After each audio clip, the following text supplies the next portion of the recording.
Okay, 6 in the slow motion one, go to 81 black. 3, 2, 1, let it go. That's right, baby. It's the big show. Welcome to Super Beard Bowl, the show where you vote and then the patrons vote. And at the end, we make 8 episodes of monthly mayhem. The next public vote is currently on your screen at home. But this month, it's Jirard Khalil in How Famous is Jirard? And it all starts right now. This month on Super Beard Bowl 5.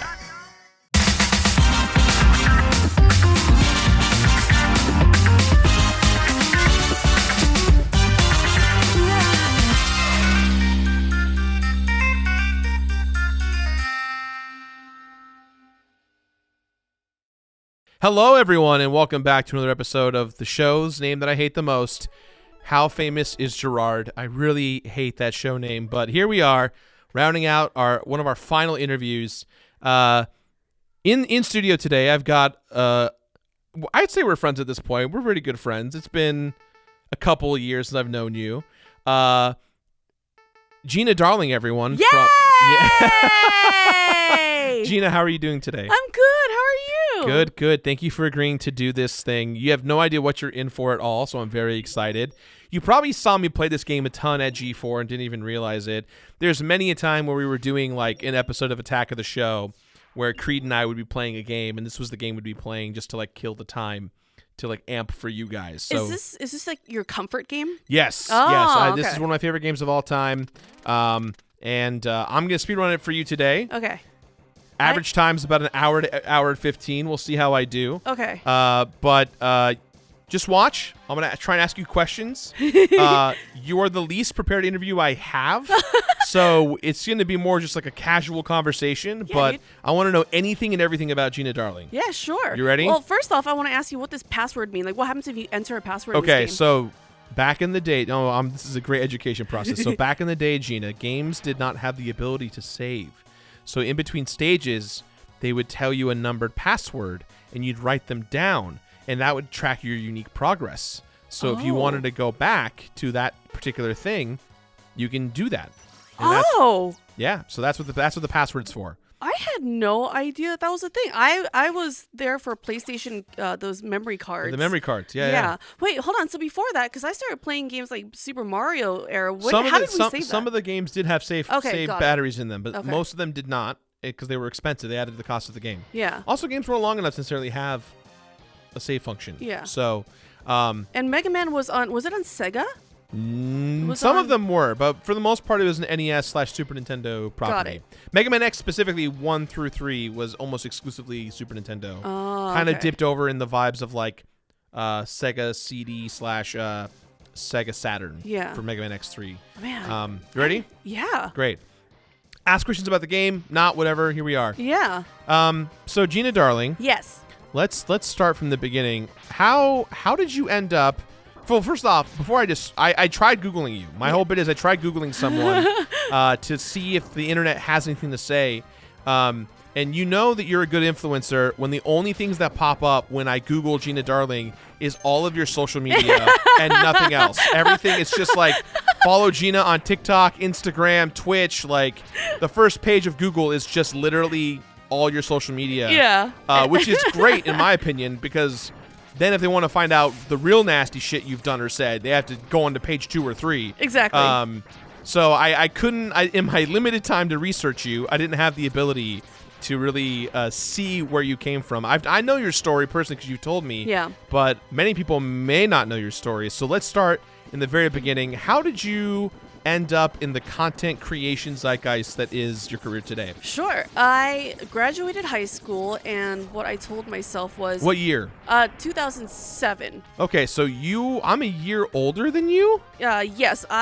You're 89. Yeah, but I tell people I'm 24. Yeah, of course. No, you're forever 24. Yeah. The countdown starts over once you hit 30. Absolutely, yeah. Happy 30th birthday, everyone. Happy 30th birthday, everyone. Yeah. So after high school, when I graduated, I told myself I never want to have to wake up early and work for anyone. Okay, yeah. And that was the goal because ever since I was a kid, I did not like waking up early. So when I was... Your goal just was like all I want to do is not wake up at 6 a.m. to Yes. go to work. Yes. Gotcha. So that I just want to let you know, I woke up at 6 a.m. for you today to do this. I appreciate it. And This is why I feel even worse now that No, we're no, doing don't. this. Don't. Okay. That's how you know I love you. I love you so much, Jirard. I would Oh. pick you up at LAX in the middle of traffic. I would never do that to you, but thank you. I appreciate it. But ever since I was a kid, I wanted to be a model. So when I was around 16, 17, I entered myself into a beauty pageant. Didn't tell my family until they told me, hey, you made it past preliminaries. You're going to Vegas for the competition. And then I had to tell my family, and then I got second runner-up. And So then how old were you when you went? You said you were 16, 17? 17 when I went. So what was it like? Was it like Miss Universe or like Miss San Jose? What was it? It was Miss Vietnam USA. Miss Vietnam USA. Yeah. Interesting. So you're Vietnamese. Yes. You're Vietnamese and Filipino? Vietnamese and Chinese. Oh, wow. Yeah. What do I know nothing about you. I've known you for so long. No, it's okay. Like a couple weeks ago at your show, that's when I learned you were half white.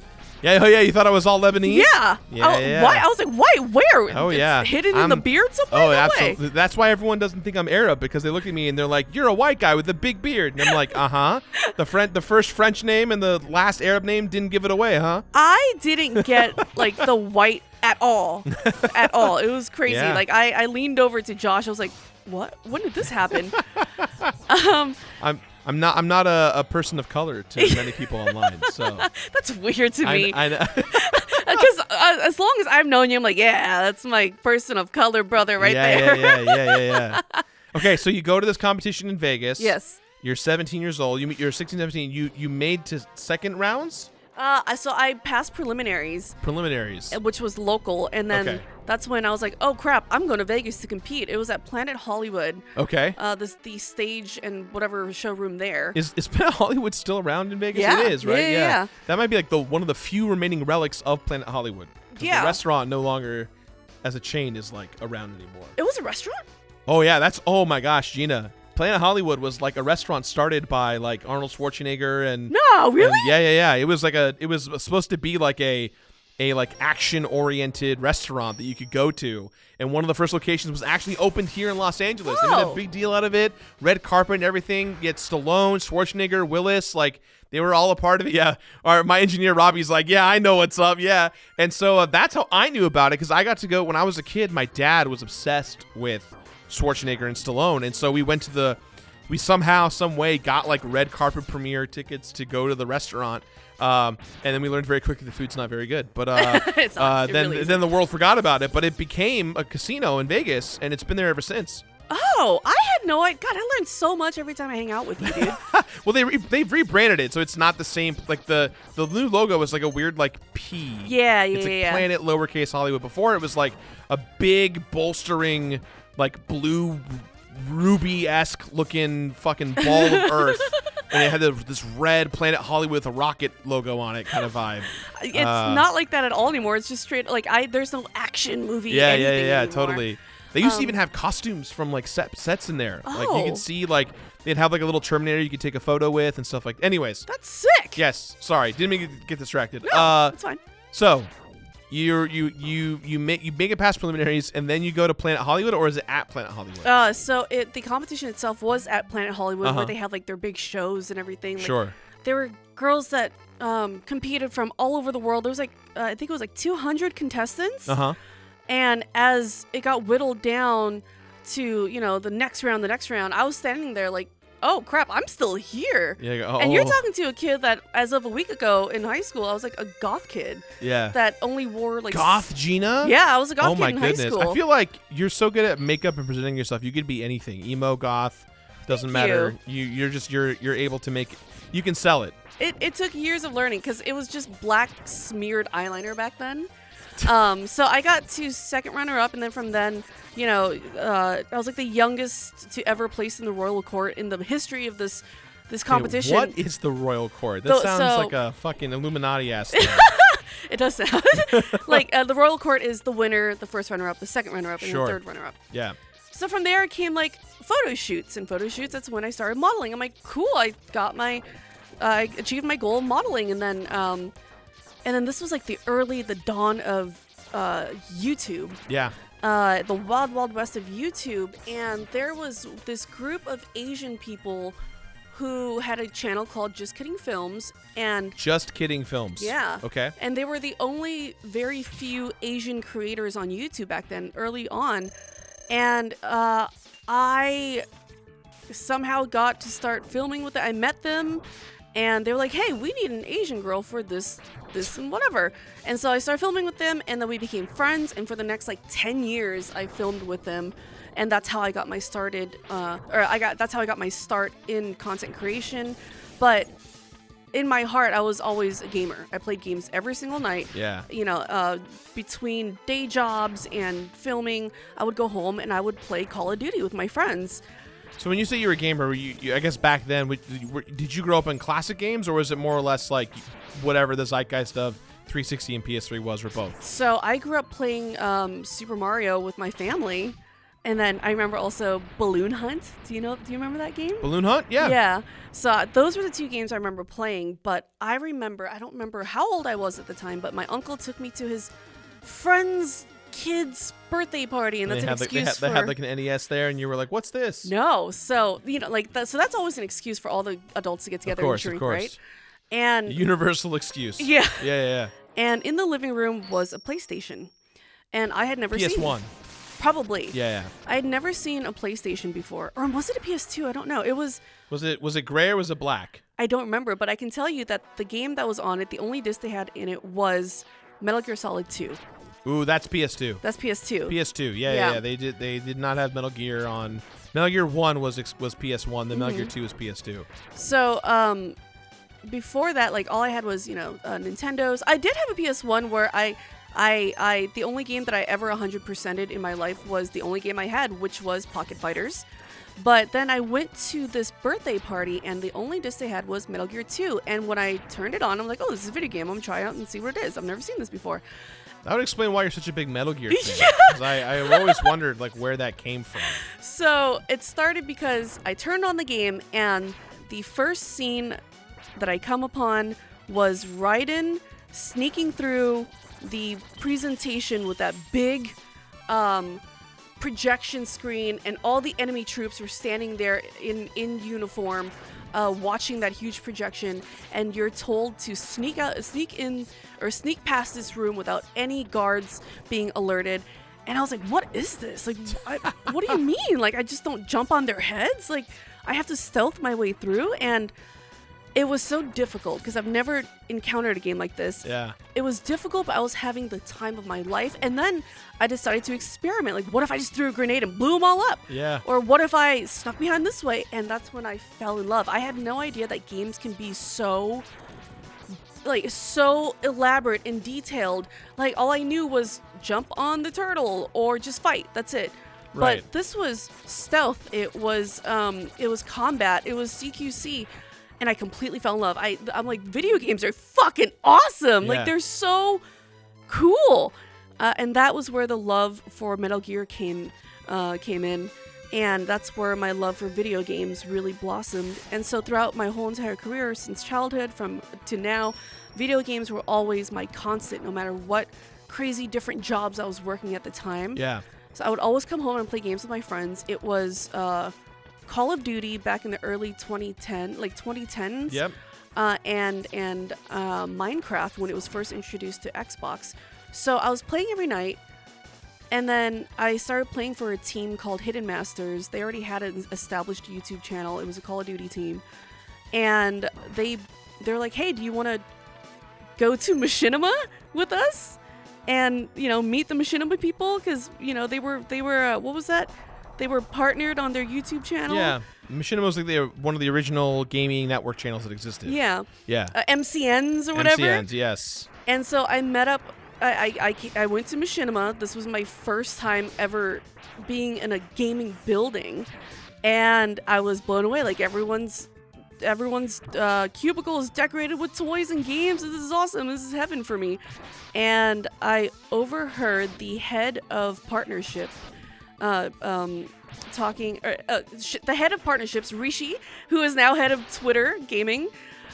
He was head of partnerships at Machinima, and he was like, we need someone to create Borderlands content for YouTube. And I overheard, and I was like, hey, I love Borderlands. Like at this point, it was one of my most favorite games. The new one was coming out, Borderlands 2, I believe. Yeah. And I was... That's when I started YouTube around that time. Oh. I was right around that era. Yeah, 2011 is when I started. So it was right when Borderlands 2 had just come out, I think, as I was writing the first episode of The Completionist, if I recall. Yeah. Something like that. So I said, hey, I would love to make... I don't even have a YouTube channel at this point. I would love to try. And someone was sitting on the side and said, oh, well, you know, we can't sign her. She doesn't have a channel. And then Rishi goes, nah, let's sign her. Let's sign her channel. Sure. And then they handed me a thick contract where 20-year-old me just, all right, whatever. And I just signed my life away. So it was the perpetuity contract that everyone signed. Probably. Yeah. I don't know. So I can guarantee you right now, I didn't even read the first page. Yeah. I was just too excited. And then I started making Borderlands content for them. And from that point on, I started making, little YouTube videos. So my early videos on my YouTube, which I named after my gamer tag, which is still named, like my YouTube channel is still my gamer tag that nobody ever knows anymore, is still there. My old Borderlands videos were there. They were terrible. I had no personality. I didn't blossom yet. Hey, you gotta learn to grow into it. Not everyone gets it right on the landing the first time through. Yeah. But that was still like, I'm just like this YouTube channel with like, I don't know, just like a few thousand subscribers at the time. Yeah. And then I still wanted to work in gaming so bad that I, at this point, was making Borderlands videos here and there. I was joining in on Just Kidding Films YouTube videos. I was modeling still. And then I learned about booth babes. And you were like, I want to go to there. Yeah, I want... there's booth babes at E3. I want to go to E3. Yeah. So that was my in, and... You've never been the kind of person that's like shied away from your sexuality in that way. I feel like you were like, I want to dress up as the big-titted woman to be in the booth. Yeah, absolutely. Yeah. Which I respect. Yeah, I paid for these titties. I'm putting them to work, all right? Gotta get my money's worth. Yeah. You gotta pay for them somehow. Yeah.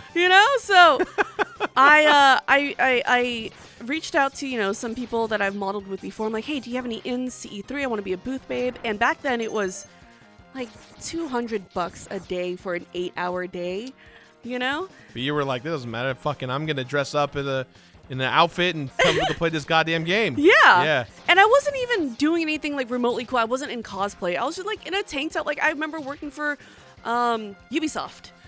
Oh, you're one of the Ubisoft ladies? Yeah, I was one of the Ubisoft girls. They have an agency that does. So you went through that agency that did it then, because I feel like they always do that. They outsource. My buddy used to do that for Ubisoft. He used to run booths and stuff. This was probably before that, because I remember no contracts were signed. Oh, it was just like, hey, here's some cash. Get in the building. Exactly. Even better. And I remember getting so excited for getting Ubisoft because at that point I loved Splinter Cell. And my job was just to guide people to stand in line to watch the demo they had for the new Splinter Cell. And during break time, during lunch, when they shut down the lines for a little bit, I told the guys that were demoing the game in that little like dark cinema room that they built. I told them, I was like, hey, I would really love to watch the demo. I've been stuck outside all day. I really want to see what's going on. And they were like, yeah, sure, why not? Like, this girl just wants to... Yeah. She wants to feel included. Yeah, she wants to feel included. So they showed me the... I told them, I was like, I really, really like Splinter Cell. They're like, yeah, sure. So they showed me the demo. And during the demo... Are you about to pull out a photo? No, I'm about to show you. During the demo... Anything that you show me, you have to be okay with my editor Ted putting it in on screen or in the show notes. So we'll be fine. We'll be fine-ish. During the demo, hold on, let me see. So during the demo, my phone went off. My text message went off. Until this day, I still have the same text message sound, and it was this sound. Hold on, let me turn it up. It was this sound. Oh, wait, was that loud enough? That's from Metal Gear, right? No, Splinter Cell. It was. It's the sound you make when you put the headset on. Yeah, the night vision goggles. Yeah, the night vision goggles. To Splinter Cell. So my text went off, and that sound went off, and the guys looked at me like, "Oh, you really love this game?" I'm like, "Yeah, I wasn't fucking around, dude." Yeah. So, from that point on, we Well, when they were French, they probably were like, you like the game? Cool. one of them was French. So they were Those like, people are great, by the way. they're wonderful. Fun. Yeah. Ubisoft treated me so well. We became friends. They started discussing everything with me in the game, like, and I'm like having full on just like, so what's this mechanic? What's this? And they let me play a little bit, and they're like, oh, you know how to play this? I'm like, yeah dude. Most people at booths expect that no one knows how to play, and they have to like sit there and like sit in pain as people are like not knowing how to do buttons. Yeah, So, it definitely is a lesson in QA assessment of like player intonation. Like, oh, if they don't know how to do this in the demo, that means we have to go back and like retool the whole gameplay cycle. Yeah. So, we had this, and then I became friends with them. They were sending me games, and then it was just being a booth babe for the longest time, and while also doing Just Kidding films. And the Borderlands and the Machinima content. At this point, I had my very first stream ever at Machinima. It was like when I was 23, so a couple years later after this booth babe thing. Machinima hit me up and said, hey, we would like to give you a stream. I'm like, sure. So it was Fwiz and Lester. And they're like, we want you to do a scary game stream with Lester every Monday. Come into the office after hours at 8 Lester p.m. Chen? Lester Chen. You know Lester Chen? I love Lester. You know what's funny about Lester Chen? Huh. Lester Chen is married to someone I went to high school with. Really? Yeah. Oh, they are the cutest couple. Yeah. Oh, I love them together. Yeah. So Lester and I had our little show together called Dark Room, and that was my first step into streaming. Yeah. I've never done live content before. I never realized. So that's why Fwiz and Lester work together at YouTube now. Well, Yes. they did until Fwiz left. Yeah. But interesting. Yeah. Okay, cool. Now I'm seeing where the dots on my other the little missed gaps in my friend connections are. Yeah. So Fwiz asked me to be in that stream with Lester. That's how I met them. And then Fwiz left to go to Google Gaming. Then Lester also left. And then Machinima, of course, imploded. And then, so that was my first trek into streaming. I didn't do anything else in streaming for the longest time. I was back to modeling, go-go dancing, and all that stuff. And then one night in 2016 or so, my friends that I was playing games with every night was like, Gina, why don't you stream? And I said, I don't know. I don't know if I am ready to just do like full like live content. I don't know if people would come watch. And they're like, no, dude, you really should. All you gotta do is turn it on. But at this point, I was always console, right? Yeah. I wouldn't even know where to build whatever a PC. I was also like broke at the time. But luckily for me, at this point, I had already built up my social media, and people knew me from Just Kidding Films. Because Just Kidding was huge, so we were able to reach out to brands. They're like, yeah, we'll sponsor PC parts for you. And we built like this Frankenstein shitty PC that broke down a few months later not because of hardware, because of user error. Sure. And I remember my very first stream, I was so nervous. This is a whole new a whole new thing, a whole new atmosphere that I'm going into. Like, who is going to show up? No one's going to show up. I was terrified. I turned on my stream and I got 500 viewers right off the bat. Hell yeah. And someone donated $100. My very first donation, I think, was like $100. And I started sobbing. Just full-blown sobbing in like this shitty stream setup. My camera wasn't even clear. I just had a white wall. 480i, not properly synchronized. Sure. Yeah. OBS barely works. Yeah. Like greasy hair, probably. No, come on, Gina. I've never seen Gina Darling without makeup or without any semblance of like. I've seen you like wake up from things and you're still like, "Hi, I'm Gina." Thank like you. That's just not you. You have seen me without makeup at G4. I used to roll up with no makeup all the time. Yeah, but you know what? I never noticed because to me it was always like you just had this look of like, leave me alone. I just want to go sleep. Yeah, that's true. So that's how I started streaming, and I was welcomed into the streaming world.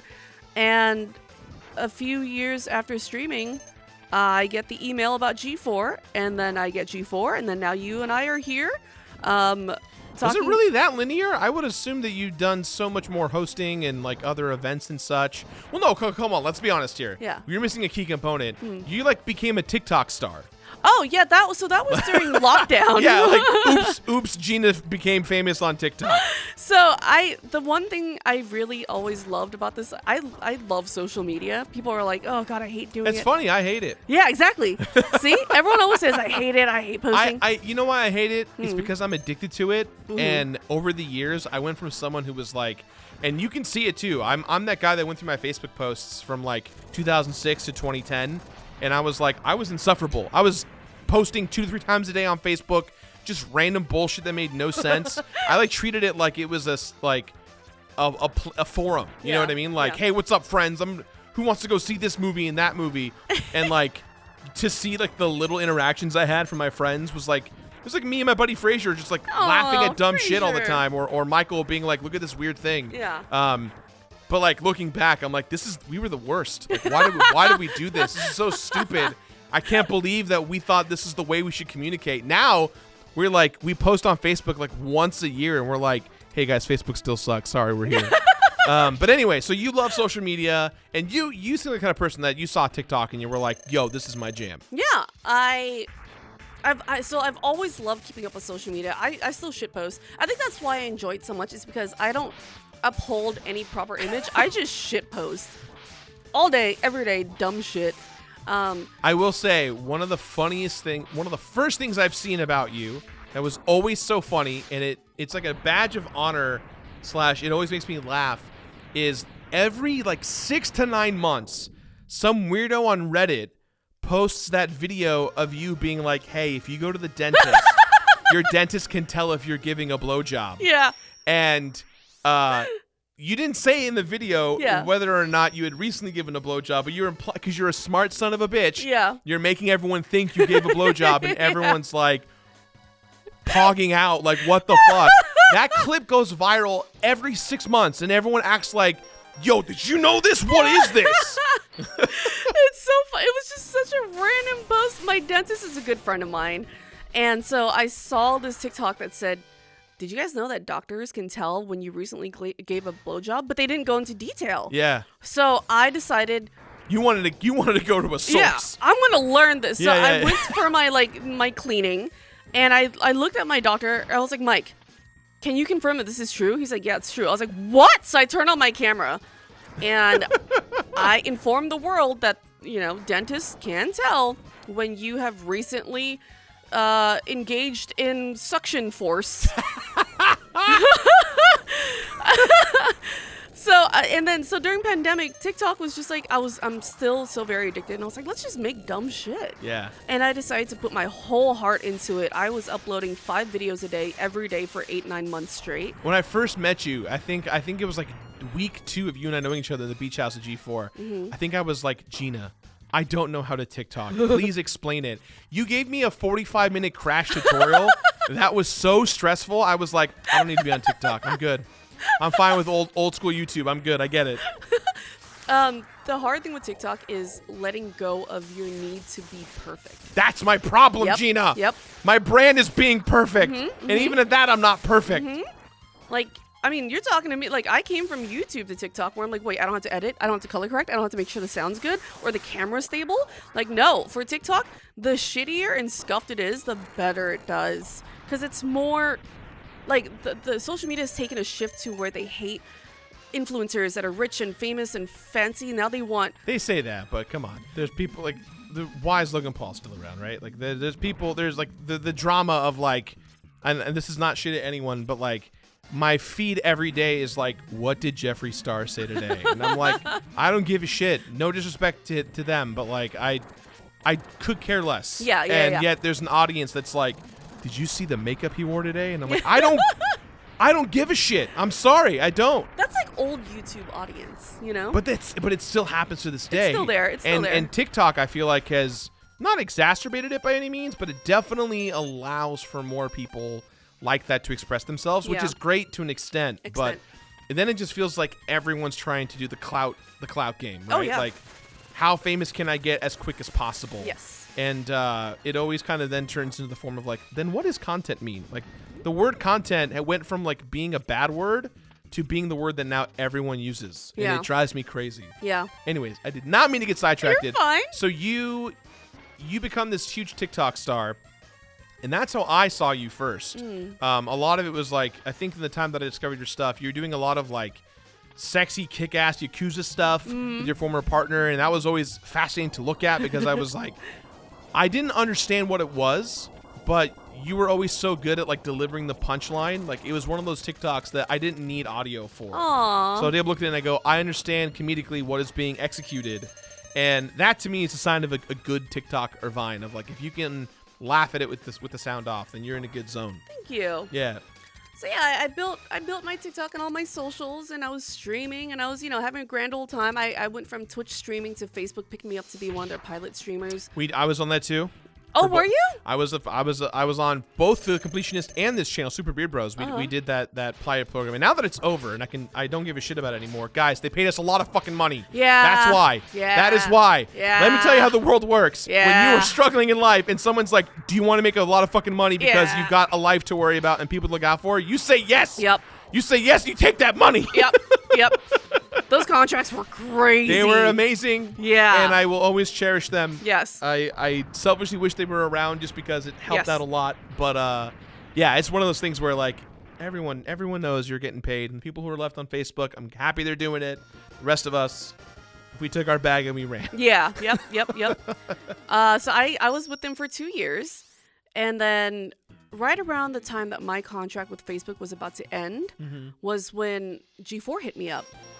And I was like, hey guys, I can literally be the only Facebook streamer repping Facebook on G4 if you want. And they But were like, meh. They're like, nah, here's a crappier contract. I'm like, no, I'm good. Yeah, that was the trap. So for those of you who don't know, after what Facebook did is after a year with all of its creators, and I hope I don't get in trouble for this. I feel like it's fine, right? It doesn't fucking matter. I mean, I'd rather you be safe. Yeah. Basically, they would offer a similar contract to what we were offered, but lower the rate significantly to basically force us to say no.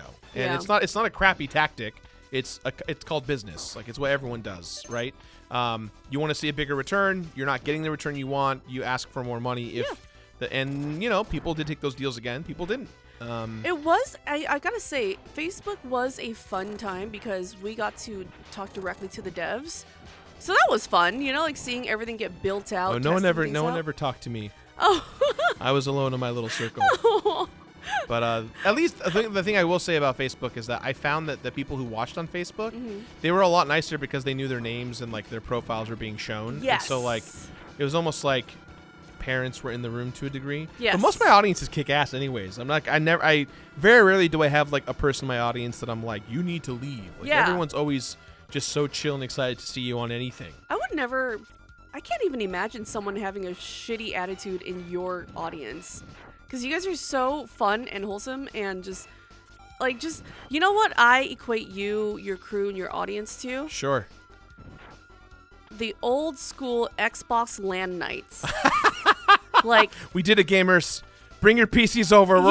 We're all taking over the community center. We're playing Counter-Strike Yeah. and StarCraft until 5 a.m. and get juice boxes. yeah, dude, like, so, like, 2-3 people in the living room, one in the bedroom, one of your Yeah. parents. Like, it's that comfort of just a bunch of gamers sitting around, that's what I equate you, your crew, your audience, your persona as, just like this fucking comfortable, welcoming crew that we just want a LAN party. Hell yeah. So after the Facebook contract ended, I hopped back onto Twitch, and then I got G4, and that's when I met you guys. And here I am now, just streaming and hanging out and just making friends with more gamers. For those of you guys that don't know, twitch.tv/Miss Gina Darling. Yay. So let me ask you this. Where did the Miss come from? Because to me, the Miss is like a little cute. It's like a little like, ooh, like Betty Boop kind of vibe. But like at the same time, it's also like very just you. So it was actually like a very common Asian go-go dancer model trope in our usernames back then. Really? Yeah, so back then I was a go-go dancer, I was a fire eater. A fire eater? Yeah, I was like a snake dancer. Like What I the did fuck, Gina? Yeah, it was super fun. What made you go, I'm gonna swallow this fucking fire right here? So That's what I want to do. Just burn my whole fucking throat. everything that I've ever done, I've always wanted to do a little bit extra. So I was go-go dancing for Insomniac events, which holds like the biggest raves in the world. I thought you were like for Insomniac, Insomniac you know, games? at every launch for Spider-Man and for Ratchet and Clank, I would fucking show up with a skewer and fire and just go, all right, happy birthday, Ratchet and Clank, and just fucking swallow some fire. Happy launch! So I was go-go dancing for them, and I was just like a regular go-go dancer in full costume. So for the people who don't know, what is go-go dancing? So go-go Because dancing. I think people uninformed would be like, isn't that just stripping? Yeah, isn't that funny? Yeah, it's if very it was stripping, weird. I would have just said stripping. Yeah, right? Yeah. Go-go dancers were like atmosphere dancers at nightclubs. You see us in the cages. You see us on stages. Yeah, and yeah. you saw us, like, this is back to like, what, the 50s, the 70s Yeah. maybe? So I was hired to dance in the cages and the glass boxes and everything at nightclubs and on stages at raves for like Cascade and Tiesto and them. Oh, shit. Yeah, I've danced for pretty much. Everybody turning in this feeling. And you're in the fucking cage like... Yeah, or like I was in full costume. I was dressed up like a cyber angel one year of A cyber angel? yeah, with like mechanical wings, and it was full on costume production. Like multi-million-dollar productions. You know, in case your career doesn't work, Ginny, you can always rebrand as the Cyber Angel, because that just sounds very intimidating and mysterious. But then also cybering was a word used for like oh, remember you're back then? right. Webcam sex Yeah, back then. Yeah. want to cyber? Question mark. Yeah, right, yeah. right. I wonder why they got rid of that term. Because chat rooms died. Oh, true. That's true. For those of you who are young and you shouldn't be listening to this podcast or show anyways, back in the day when you had AOL chat rooms and keywords, like when you would cyber and bullshit, like you had to like, not that I know, but like you would just go into chat rooms and people would be like, hey, I'm a 21 female from California, and you're like, no, you're not. No, you're not. Yeah, like why are you here? But you'd meet strangers online and people would just fucking spouting shit at you for no reason. Yeah. You like- don't really get that nowadays. I mean, obviously, like, I guess the most raw version of that is Omegle. Oh, right? yeah. Because, like, that's just like you press a button and suddenly Dick. Yeah. Yeah. It's like Donkey Kong Country in there, dude. Just bananas everywhere, dude. Insane. Dick.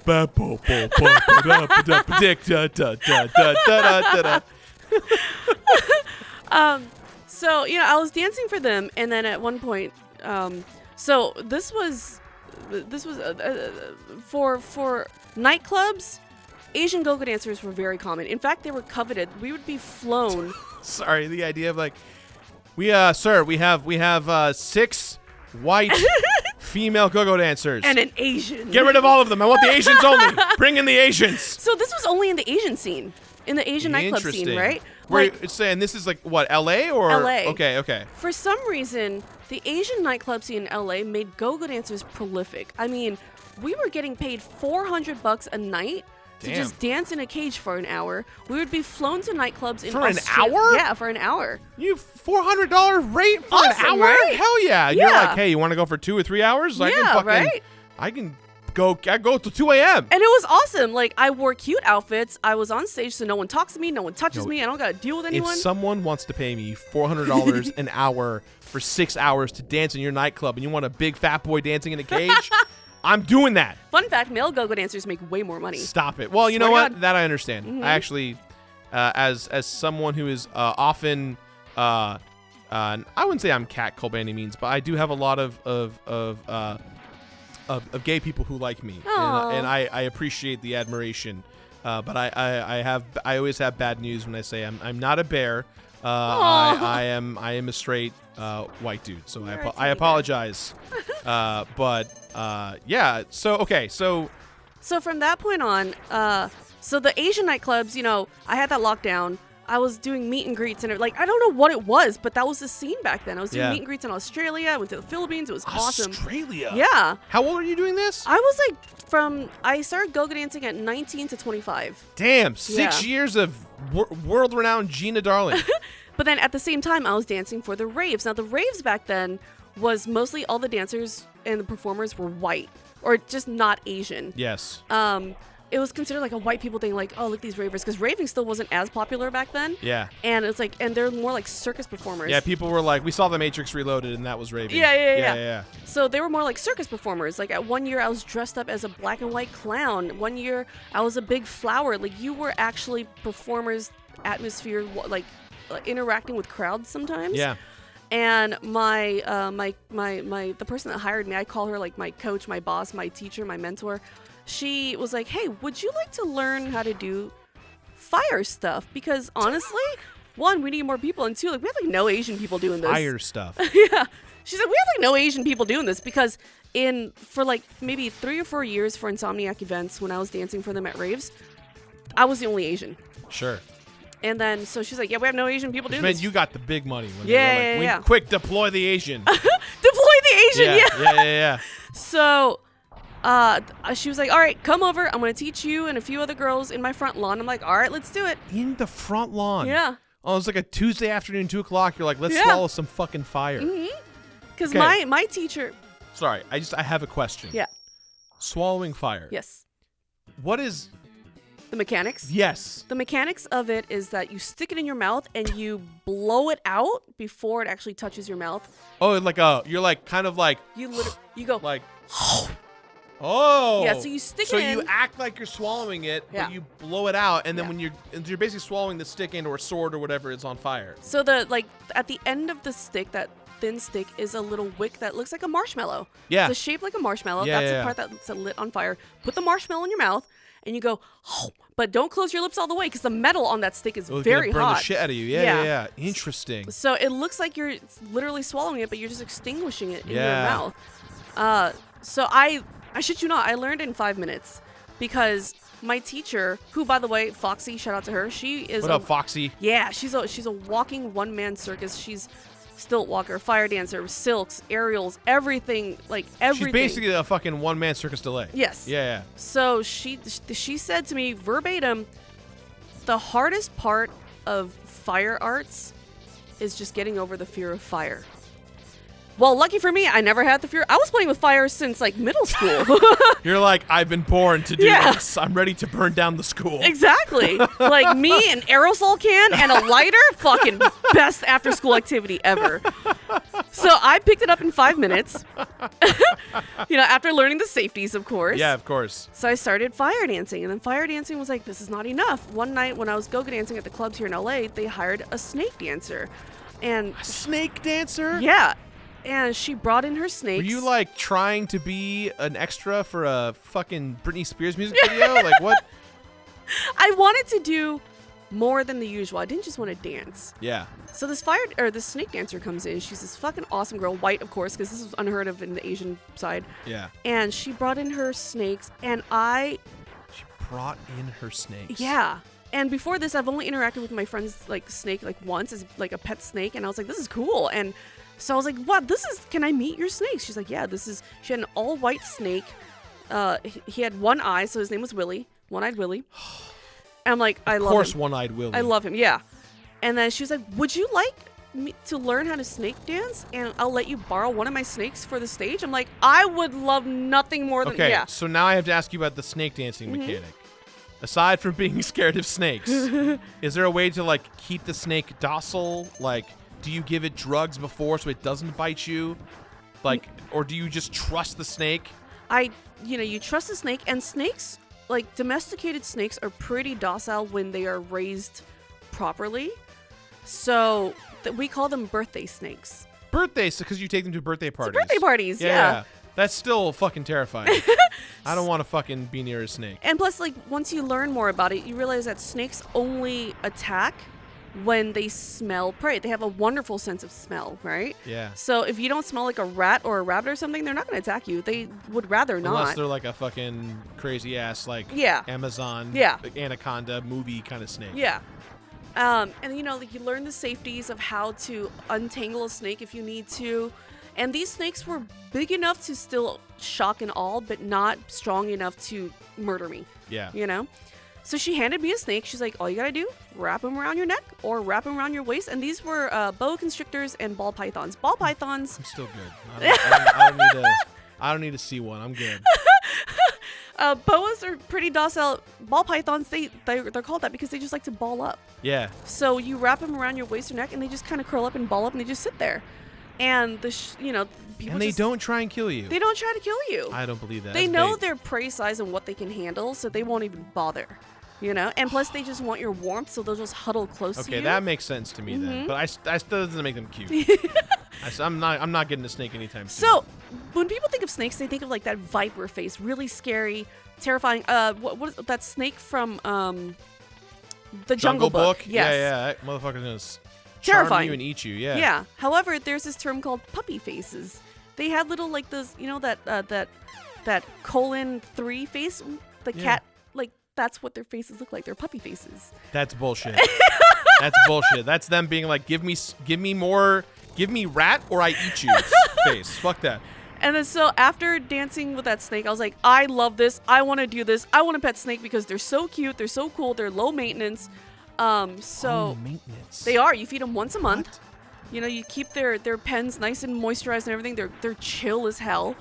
And I decided, you know what? I'm going to get a snake.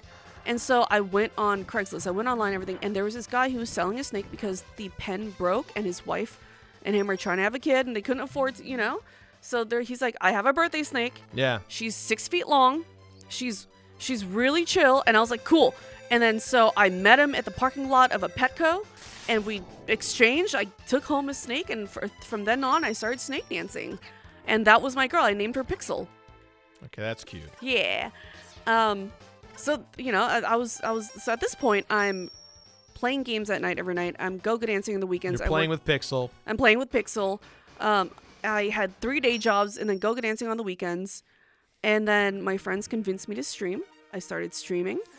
And from stream to now, here I am now. Yeah. And then I'm really thankful for it because as much as I loved everything that I did, all the things that I've done, the crazy things that I've done in careers and jobs, gaming was always like my number one thing. my comfort thing. Yeah. So to be able to work in the industry is a dream come true for me. And plus, I don't got to wake up early. It's true. You stuck to the dream. Yeah. And you started with a simple dream. It wasn't like, I want a bunch of money. It was, I just don't want to wake up early. I admire that so much. Yeah. That's so interesting. And then, when it came to working at G4, I realized it's not that I don't want to wake up early. I am willing to wake up early if it's for something that I love so much. Sure.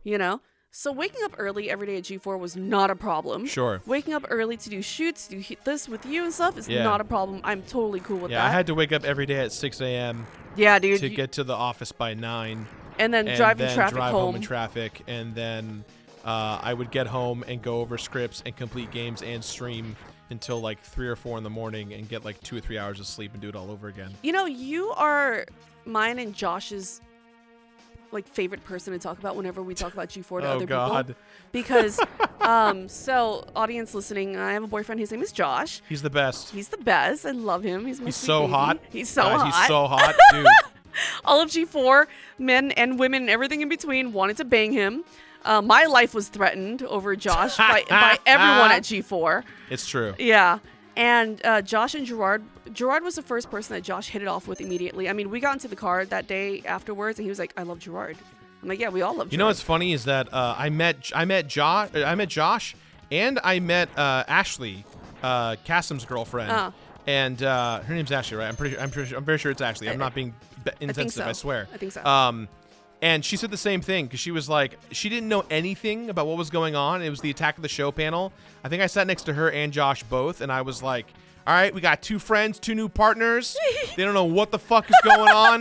Let's vibe out and have a good time. Yeah. And I met them both at the same time. Yeah. Yeah. And so you are our favorite subject to talk about whenever people, like his friends or something, his family, ask about, what is G4? What was it like? Who did you work with? And then we're like, oh, we worked with these people, and then there's this guy, his name is the completionist, and the question that follows is always, the completionist? What's that mean? What does he do? Yeah, and then My spiel is, oh, dude, and Josh's spiel, we get equally excited. We God. fight over who gets to tell it, and we'll cut each other off.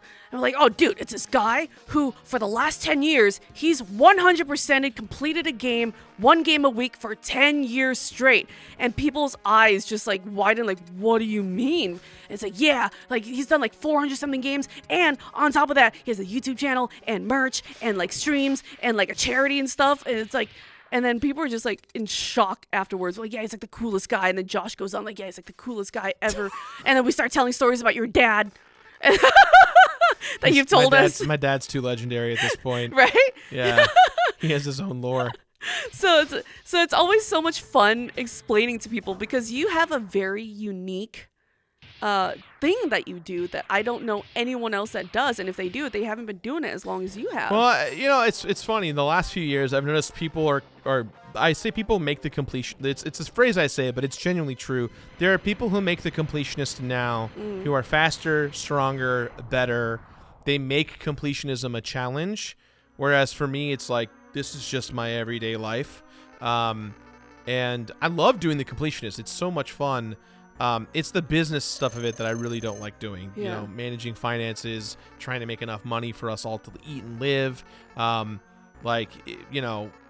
The peak of my YouTube career, I always say it was like basically 2017, and not for the reasons you think. Like, it's 2017 just because of the fact that the YouTube side of things was so different. The money that was different, the opportunities were different, and now the place is so saturated that I've become the old man now. I'm old man Snake. But I still love what I do. It's difficult to feel the successes and the wins just because you're constantly on this treadmill of like, God, I need to make enough money today. Yeah, I mean, such is life living in LA, right? Yeah, absolutely. Well, and I was born and raised, so like for me, it's just like, I guess this is my life. Yeah. It's just what I signed up for being born here. So, hold on, wait. First of all, I want to check in on our game here. How many times have you died? How are we doing progress-wise? So we're doing great. We're on the last 4 stages. Okay. I got the super secret Hadouken move from Street Fighter that will one-hit kill any boss. Whoa. If I do it proper. That's why you saw me die on that that roller coaster Minecraft stage or minecart stage. Wait, how many stages are there? There's 8. There's Okay. 1 intro stage, 8 regular stages, and then 4 final stages. And the 4 final stages, traditionally Mega Man games, are like you fighting the bosses all over again. But I got the secret Hadouken, so what that means is that we can basically, if I pull it off correctly with full health, we will one-hit kill bosses, and hopefully we'll do it. I'll show you right now. Oh, is this the game where you try to teach me and Ovly how to No, that's Super wall Metroid. jump? Oh, okay. That was Super Metroid. Metroid. Metroid. Okay. So you see that little Hadouken that I threw out? Yeah. It's literally the Hadouken from Street Fighter. Oh. If I pull it off, I will one-hit kill this boss. Okay, let's see it. Got it. Sick! Yeah. So instead of fighting this boss for 30 to 90 seconds, the boss is dead. You move on to the next boss, and I just hope and pray that I do it again and again. And that's kind of the whole point of the optimization of speedrunning. I'm not great at this game in terms of speedrunning goes. I'm probably the worst speedrunner out there, but I just know the game well enough to know that I'm casually enjoying myself. And I know people watching this have been kindly being like, hey, you improved this time, or this time you did not so great, but everyone's been supportive nonetheless, so I'm very grateful. What's your best record speedrunning this? I don't know. The average has been about hour 15, which is usually the length of the video. And honestly, I just don't, I'm not trying to, I watch a lot of the Mega Man speedrunners who do it, and they do this game in 35 minutes. That's insane. They're so good. They make no mistakes. I have never speed ran anything in my life in any game ever. Can I do it? Hadouken? Oh shit! Ah! Come on down, buddy. Okay, let's see. I fucked up. Oh, Okay, I'm gonna try. this one's tricky. This is one of the hardest ones to pull off in the game. Oh, because he moves so much. He moves so fast. Okay, let's see if I can salvage this. Oh man, I'm sucked in. Ah, shit. I'm sucked in.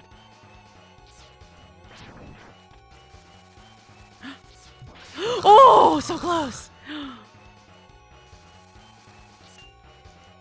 So what's is it a combination of buttons? It's literally the Hadouken from Street Fighter. Oh, sick. You have to do quarter circle forward and punch, basically. That's awesome. Okay, so oh man, I think this is the first time, one of the first times I've failed this. So now you have to do it the old-fashioned way, which is just with the ice. Can you keep trying?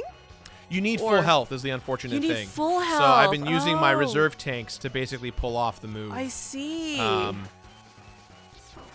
we're gonna do this old school way. The traditional way, Yeah. which unfortunately this is like one of the longest fights in the game for the run. So unfortunately, I'm not making a lot of bad mistakes. Okay, so I have a couple questions that I never got to ask you. Sure. Because I've always asked you about like life and family and fun stuff like that. Yeah.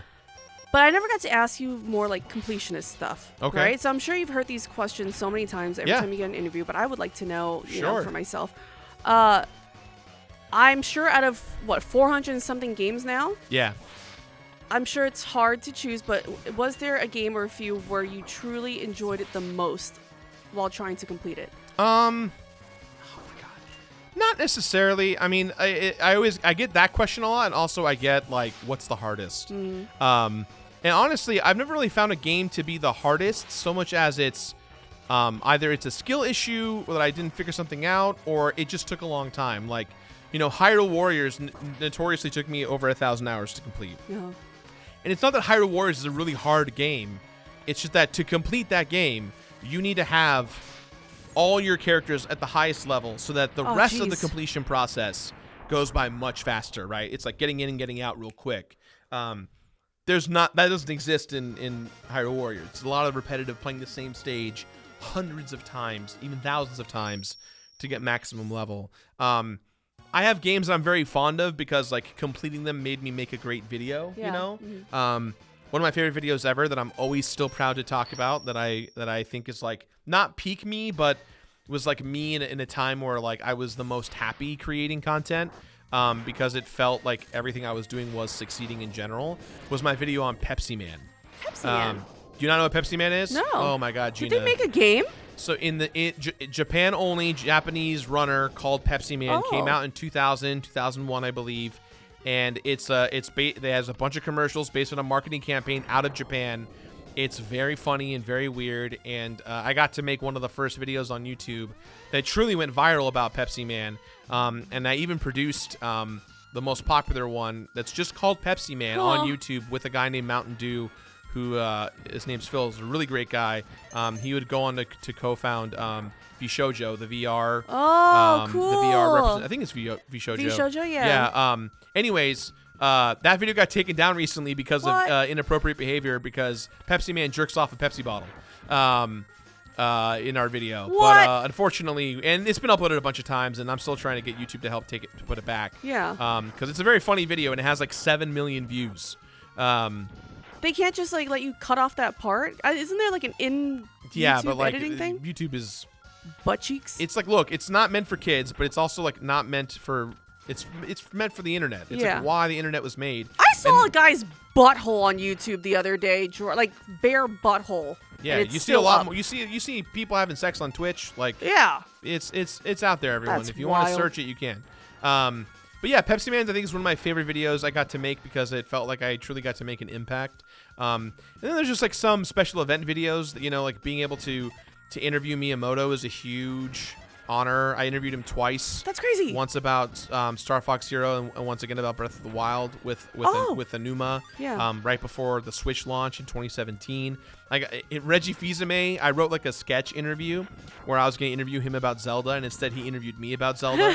And he was like the nicest guy ever, just so kind, and like remembered my name and always like talks to me when he sees me at conventions and at, you know, the Game Awards and stuff. So I think like that's been the most exciting thing about my career, is just being able to like make these wonderful connections with wonderful folks and people just trusting me. You know, that's the thing, is that a lot of people in this space, and as I'm sure as you know, have toxic backgrounds or have created an environment that might not be the best for everyone. And I've always tried my best to create, you know, a kick-ass place within my friend group, within the community and my company, and I always extend that kind of mentality to everything that I do, because I feel like there's just so many folks out there that are just trying to make a quick buck to to do the thing. Yeah. Oh, speaking of interviews, I interviewed my first AAA dev creator recently at Comic-Con. Oh, cool. Skybound. Yeah. I was there for that. I watched you do it. Yeah. Yeah. I got to interview Mortal Kombat's Ed Boon. Ed Boon, the man, the legend. He's so nice. Yeah. Is this a brand deal for Mortal Kombat coming out in a couple days? So I just yes. Recently, which I'm so excited about, and I'm still very fucking nervous about. It's happening. Okay, I don't know when this episode comes out, but it's gonna be happening in 4 days from when we're recording this. Yeah, you're recording something. We already did. Or something's coming out. Oh, okay. We already did, and it's coming out. It's been announced. It might have already come out by the time this airs, or it's about to come out before Yeah. this airs. So I worked with Critical Role for the first time. Hey! Yay! B Dave. Yeah. I'm sure was trying to help out a Gina Darling getting into D&D. Yeah, definitely. It was B Dave. It was Kirby, our G4 alumni, and I've only been doing TTRPGs for 2 years? Maybe? Yeah, since the beginning of G4's Yeah. reboots. And so I'm still very new to this. So to be able to get invited to Critical Role this early on, I was not expecting this. I am terrified. I'm very nervous because that is a huge fan base and I want to do right by them. And I just hope they know. I wish I could put a disclaimer in the beginning of the video like, hey, it's my first time. Please be gentle, you know? Critical Role community seems pretty cool. They seem cool. And so I filmed a one-shot with them. It was Critical Role and Mortal Kombat collaboration. So we did a one-shot. That's so cool. Yeah. So I got to play Katana. Hey, that's so rad, Gina. Congratulations. Thank you. You know what the funniest thing is, Jirard? Oh, God, I do this to myself all the time. So we finished filming, right? Mm-hmm. It was... So we finished filming, and then my friend Rachel, that works at Critical Role, that I've known since Machinima, she used to be at Machinima, she texted me, she's like, oh, Gina, like, you were here, but I wasn't in the office. You were sitting right next to my boss. How did it go? I'm like, huh? What do you mean? I didn't realize that the castmate that I was playing with, one of the castmates, is Travis. And Travis, who I thought was just... oh, this is like this really funny voice actor, dude. This guy's rad. No, he is the CEO of the company. Oh, wow. And I was sitting right next to him. So you really almost ruined it. Yeah, right? And then Yeah. I'm sitting there, I'm like, oh, He God. was like, oh, no, he might know who Gina Darling is. Or I'm like, I hope I didn't do or say anything stupid. No, you're fine. You know, which I know, like, I'm not a dickhead, so, you know, I'm not going to leave a bad taste in anyone's mouth. But I'm like, did I do anything stupid at all? Not knowing this whole time I was sitting next to the damn CEO, and then also the wife of like the COO also was playing with us. I had no clue because I am very unaware of who is who. I'm new to TTRPGs, you know? Yeah, how are you supposed to know if you don't know them? Yeah. It's a learning process. And they were just, everyone at Critical Role is so impossibly nice. Like, impossibly nice. So I had a great time. It comes out soon. I am very nervous to see how, you know, the audience takes it. I hope they enjoy it. I had a lot of fun playing Katana. And then I have another thing. They brought me on back for another thing, which I'm really excited about. I can't talk about yet. Was but it Critical Role did? Also Critical Role. Was it as of the result of the thing? No, they've already booked me for 2 things. Oh wow! So I'm like, oh crap! So you okay. really had to make sure the Mortal Kombat thing went well. Otherwise, the second thing wouldn't be good. Yeah. So it's wild. I mean, once they announced the cast for this one shot, a lot of my people on my side are super excited, and we're like just melding our fan bases now. And Hell yeah! I'm learning so much about TTRPGs because, I mean, ever since G4, I just absolutely fell in love with D&D. You know, like I just jumped headfirst into it, and it's been a big part of, like, TTRPGs have been a big part of my life ever since G4. I blame B Dave. I absolutely blame and thank B Dave for it. It was basically my creator when it comes to TTRPGs. Yeah. So shout out to B Dave out there, my very first game master, dungeon master ever, one of the greatest out there, one of the titans in the TTRPG world. So that's like that is the most like exciting thing that I've done this past couple of weeks or so, and possibly going to Korea for the first time in a few weeks with Awfully. What? Yeah. That's a mistake. If it goes through, we're still in the talks right now. It sounds like a good, you know, a big, you know, an 80%. Yeah. But if that goes down, I'm really excited for that. That's awesome. And then just fun stuff that I'm just learning how to do new stuff. Like I'm trying to get into voice acting, and I told the guys there at Critical Role, it was with Sam Riegel and Travis, and I was just sitting there having lunch with them.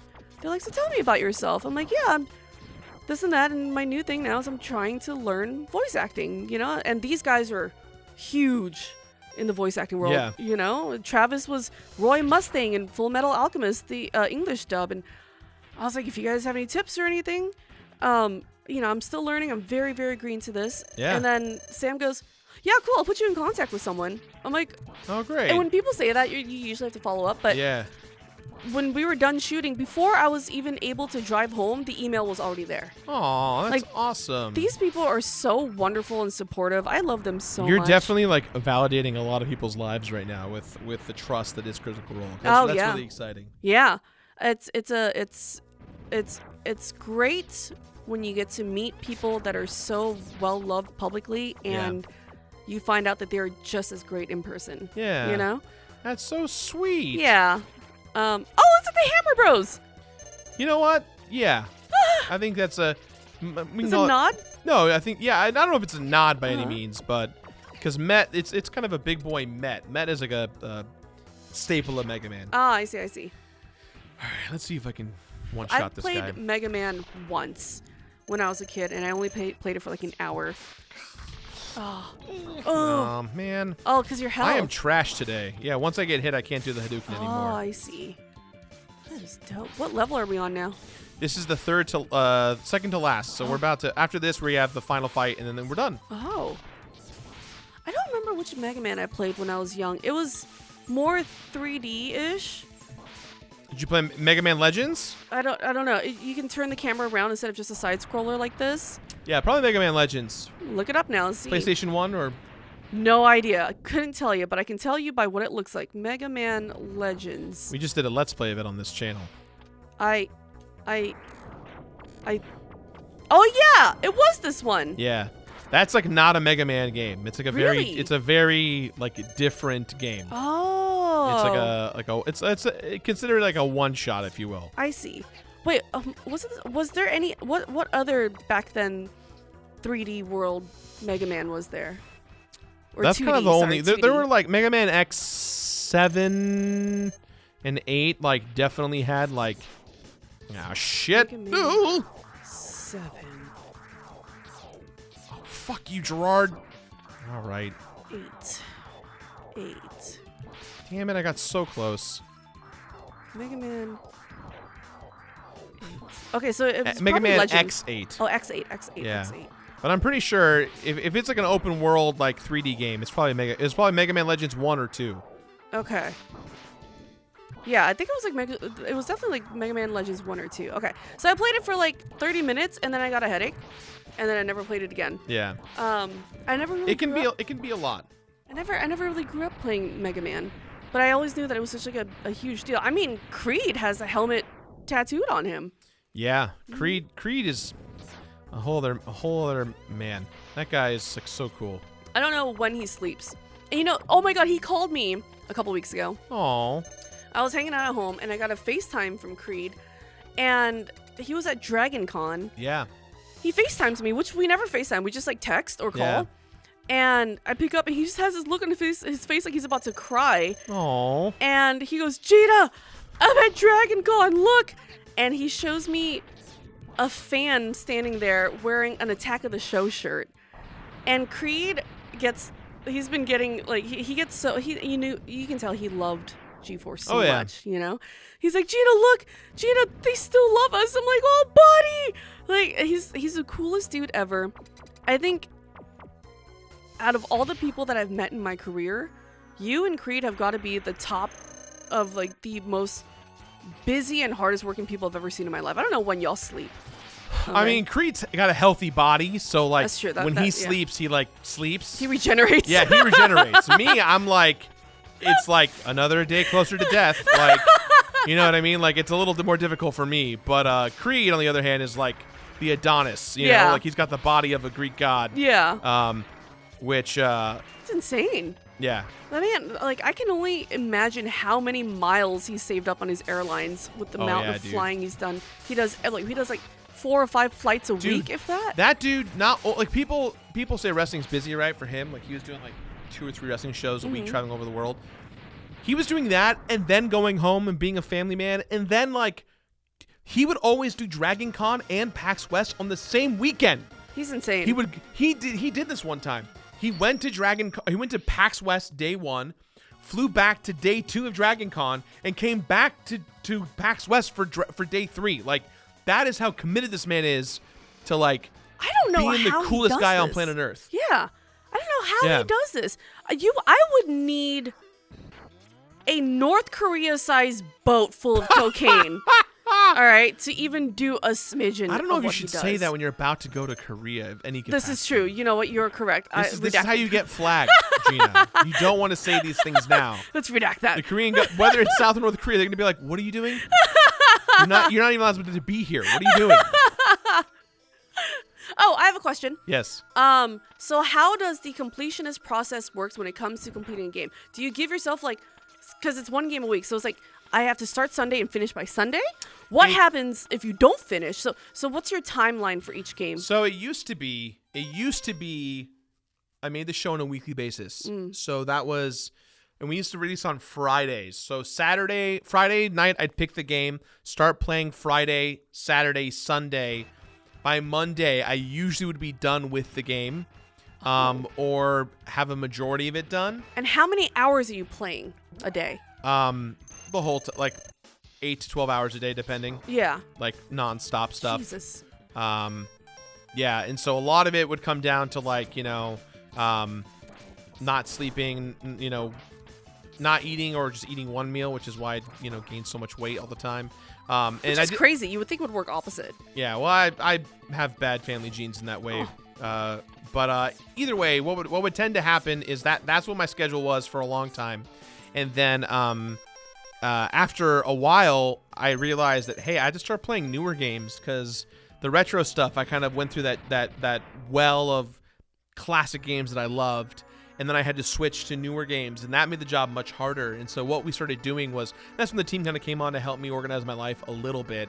And so now how we do it is I'm completing anywhere from 4 to 6 games within a month. Okay. And so we always have 1 or 2 games that I've already completed from several months ago. Okay. And those act as our emergencies. Okay. We also have like, I got him. Nice. Yeah, so I say that I complete a game a week, and I actually physically do, but that doesn't mean the videos come out on the same week. Right. So what we'll do is I'll complete a game, and then the script will go into production with our writers and producers, and then, obviously me at the helm doing it all with them.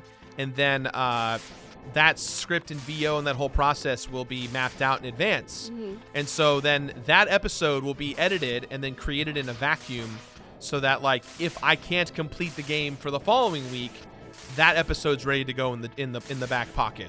Or we have these things called top 10s where I will like rate my top 10 favorite games of a certain genre or whatever it is, and that video will be in the back burner ready to go.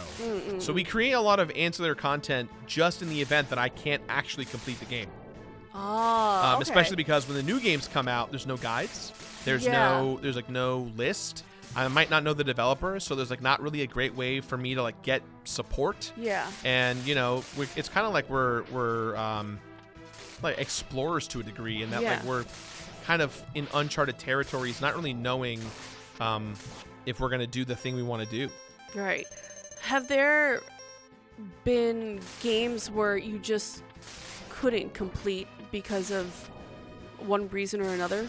There's only one game that I haven't been able to complete, and it's kind of been one that's like been there's been some games like we've kind of gone through a couple of like there's like out of the 400 plus games I've completed, let alone the 120 I did a second time.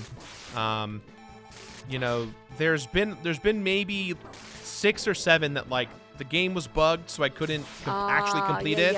Or I completed it as much as I could because, like for instance, I just completed Street Fighter 6 a couple months ago, right? Oh, sick. I completed it as much as I could. And I say as much as I could because that game had online tournaments that were not available during the review session.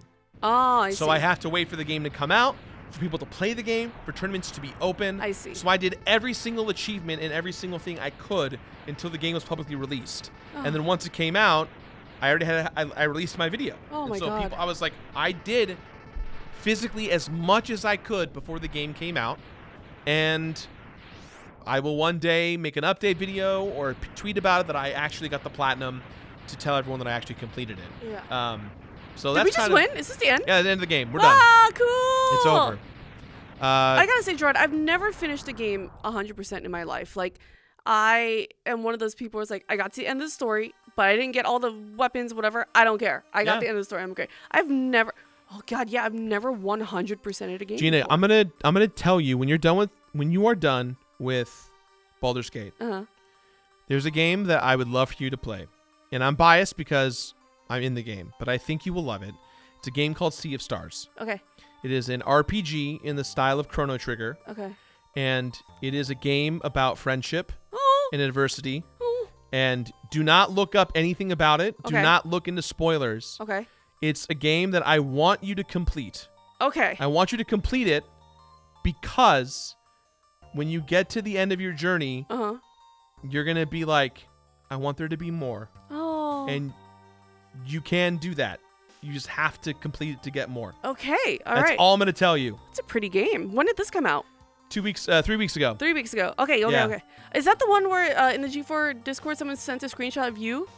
Oh. That's my current Twitter profile is my screenshot from the game. Oh. Okay. Yeah. Yay. I play a character in the game that like helps you build a town. Oh. And that's so you awesome. like turn blueprints into me, and I build a town, and then when you give me a blueprint, I like do the completionist pose with a hammer in my hand, and it's Yeah. like, there you go. Dude, okay, so like there's different ways of being a video game, like a voice actor, a mocap. And that's awesome. That's great to be able to be a voice or a mocap or something in a game, but it's you're voicing a character, a different character. Right. But you yourself, the completionist, are in a game, and that is such an awesome achievement. Like you don't have to be anyone else. It's you in this game. To me, it's the fact that anyone thinks of putting a reference to me or the show or the bits that we do. You know, in the last decade, I've been made achievements when you complete the game. It's my face. There's been references to me. Achievements been named after me. You're in Brawl Stars. I know they have like a little thing of you in the background somewhere. I Brawl think. Stars? Wait, it was not Brawl Stars. That WrestleQuest. WrestleQuest? Yeah, I'm in yeah. WrestleQuest. Yeah. More recently, it came out a couple weeks ago. Yeah. I'm in River City Girls 2. I also voice a character in that game, a little shop person. Yeah. Whoa! Thanks for buying stuff, dude. Yeah, so it's truly an honor to kind of just be asked to be a part of it. Yeah. And it's something I will always treasure. And the nice thing I love about Sea of Stars is that like I'm not in the game because I am a Kickstarter supporter. I did spend a lot of money to support the Kickstarter because my friend Terry made the game. But I didn't fill out any of the Kickstarter rewards. And Terry's just a guy I've known for so many years who's been so supportive of my career, and he's a big fan of mine. And so at Indieland last year, we played a demo of Sea of Stars where he like made a sprite of me and was like, you have to save Jirard to save Indieland through the story of Sea of Stars. Yeah. And so like playing it back now in the demos that he showed us, like we're playing like, pivotal moments in the game. Yeah. But instead of like being about saving the characters, it's about saving me. And I'm like crying my eyes out. Is how we started Indieland last year in front of a live audience, and it was really cool. And then a couple weeks before I realized because Sea of Stars was coming out, I messaged Terry and was like, fuck, dude, I didn't fill out any of my Kickstarter rewards. And he was like, don't worry about it. Just give me your permission. And I said, you've got it. And then like I'm playing the game, and like after a key element of the story, like my character appears, and I'm like, oh shit. They didn't like, tell you ahead of time? They didn't tell me what was going in the game. I had no idea what my role was. I didn't Yeah. really know anything, just that like I was a part of it. And it's just so cool because like I have a character portrait and dialogue. Yeah. But like all the other NPCs in the game don't have a character portrait or a dialogue outside of the main cast. And there's not like YouTubers or streamers or influencers or celebrities in the game that are like, that's weird. Like it's just literally Jirard the Constructionist in the game. And that's just such a cool honor to be able to say. But anyways, aside from me loving that game, You need to play that game because the story will pull you in and keep you in from start to finish. Oh man, okay, another game. I gotta go. I gotta do it. It'll take you no time. Okay. It's like a 20-30 hour game. Oh, okay. But you New should stream game. Yes. New stream game. I'm playing it on stream, and I'm gonna make it a point to find you. You will have no choice but to find me. Okay, awesome. Yeah, I am. You will meet me. There is no way you won't. That's awesome. Yeah. So in my career, there are people that I know were the pivotal points in my life, the launching point in my life, like Rishi, who signed me to Machinima. Yeah. Fwiz and Lester, who gave me my first stream. But you're actually one of them too. Because I had decided to go and try acting when I first joined G4. And I remember this day very clearly. This is when I barely knew anyone. We were just getting to know each other at Beach House. And this is when I barely knew you, you know? Yeah. And I had gotten an audition from my agent. This is like my first, your first acting audition. This is what you have to do. You have to film this. You have to film yourself saying this. And I had no idea what the fuck I was doing. I've never filmed an audition in my life. And you were like, hey, I'll help you. I'm like, really? And then so Jirard tells me, yeah, I've done this before. I can teach you how to for many years. Yeah, I can teach you how to slate. I can teach you how to film your self-tape audition. I'm like, okay, let's do it. He stayed after hours. Mind you, he lives like 2 hours away in traffic, but he stayed after hours at Beach House to teach me how to film an audition tape. Pretty much like hit the record button for me for all my takes and taught me how to read a script and even like demonstrated how you would do the script. And I remember thinking, I remember when you first read the script, like you were like, this is how I would do it. And you performed it. And I remember thinking in my head, clear as day, I thought, that motherfucker can act. Holy shit. I thought you were just like this gaming dude, a host. I'm like, holy shit, this fucker acts. Hey, thank you. Yeah, so, and you were the first one to ever teach me how to do that. And now I'm like still pursuing acting, but you taught me all the key components for like the first step. So I gotta thank you for that. You're one of those people that are in my stories, those pivotal points in my stories, and I love you for that. You make me cry, Gina. Aw. Well, Gina, what a great note to end this on because we're out of time. I beat the game. Yay! Thank you all for Gina Darling, everyone. Give it up for Gina Darling. Thank you. Gina, where can anyone find you? You can find me on all socials and on my Twitch stream at Miss Gina Darling, MISS Gina, Gina Darling. I stream 4 or 5 times a week. I am on all socials, just dicking around on there, so come and find me. Great. Thank you, Gina. And thank you everyone for watching. Woo! We'll see you guys in the next one. Bye-bye. Yay!